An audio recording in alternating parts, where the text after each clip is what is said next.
నమస్తే friends, welcome back to Ratna life style. ముందుగా ఈరోజు మనం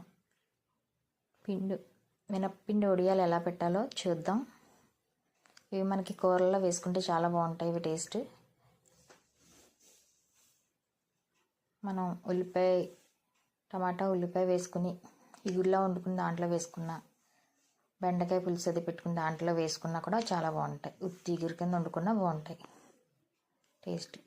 మినపప్పుతో వడియాలు ఎలా ప్రిపేర్ చేయాలో చూద్దాం. ఈసారి అరకిలో మినపప్పుని తీసుకుని గట్టిగా రుబ్బుకోవాలి.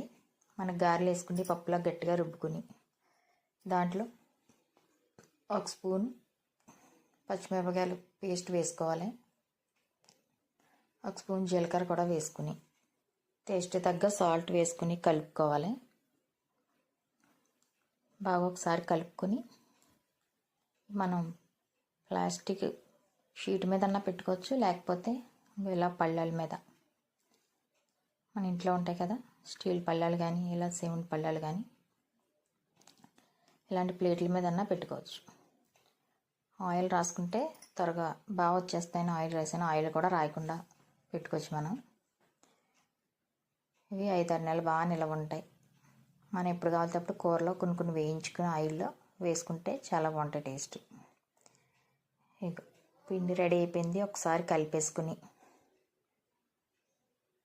మనకు కావాల్సిన సైజులో వడియాలను పెట్టుకుని ఆ ప్లేట్స్ని పైన ఎండలో పెట్టుకుంటే ఒక 2 రోజులు బాగా ఎండ తగిలితే గట్టిగా మట్టుకు 2 రోజుల్లో ఆరిపోతాయి. ఆరిపోతే స్టోరేజ్ చేసుకుని మనం డబ్బాల్లో కానీ గాజు బాటిల్లో కానీ వేసుకుని స్టోరేజ్ చేసుకుంటే మనకు 5-6 నెలలు నిలవ ఉంటాయి. ఎప్పుడు కావాలితే అప్పుడు కూరల్లో వేసుకోవచ్చు. మనం ఈ కర్రీ కూడా వేసుకోవచ్చు. టమాటా వేసుకుని ఎగురులా వండుకోవచ్చు, లేదా మనం బెండకాయ పులుసు అని ఏమైనా పులుసులు పెట్టుకున్నా దాంట్లో వేయించుకుని వేసుకుంటే బాగుంటాయి తిన్నందుకు. పిండి అంతా మొత్తం అలా కలిపేసుకుని మనకు కావాల్సిన సైజులో వడియాలను ప్రిపేర్ చేసుకోవాలి.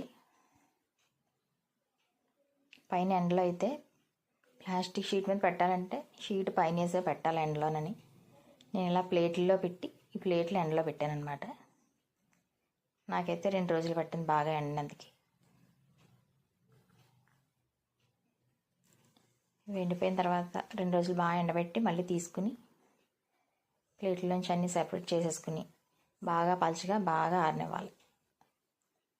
అన్నీ అలా కావాల్సిన సైజులో మనకు కావాల్సిన సైజులో పెట్టుకుని ఆరబెట్టుకుంటే చాలా బాగుంటాయి టేస్ట్. ఇది వేయించుకొని ఉప్పు కారం వేసుకుని కొంతమంది ఉత్తి కూడా తింటారు.